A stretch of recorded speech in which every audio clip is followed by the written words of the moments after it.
As you know, we just made an inspection. The reason why is meron kaming ina-assess na bago pang project para sa ating airport dito sa Maynila para pabilisin ang pagdaloy ng ating mga travelers both in and out, lalong-lalo na ang mga OFW.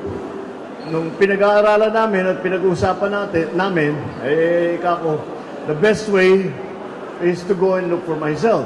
Kaya nandito tayo at tinignan ko at masasabi ko naman na marami na rin talaga tayong nakitang pagbabago.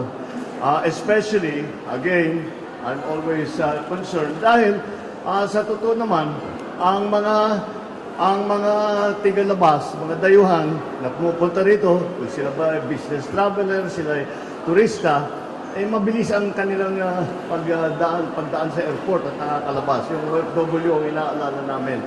At kitang-kita natin na marami na ang mga pagbabago and the facilities for the OFW ay gumanda na. Ito na rin si Sequoy because we looked at the immigration systems para malaman kung ano pa yung pwede natin pagandahin. So, I have also been hearing feedback, especially after Christmas, that may improvement talaga na nakita dito sa airport, and I wanted to see it for myself.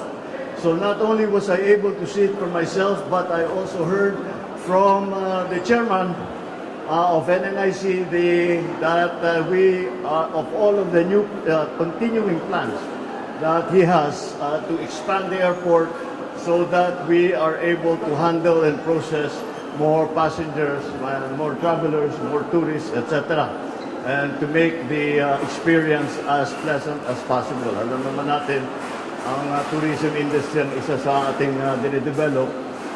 Dapat ang experience ng mga bibisita sa atin ay hindi naman napakahirap. Hindi sila nagdudusa na kung nag-aantay ng matagal, wala silang makain, wala silang ma-istambayan. Naayos na nila ngayon yan. So, I'm very happy to see that there's progress. Hindi pa tapos ito. Maraming pang gagawin. Ang ating concessionaire dito sa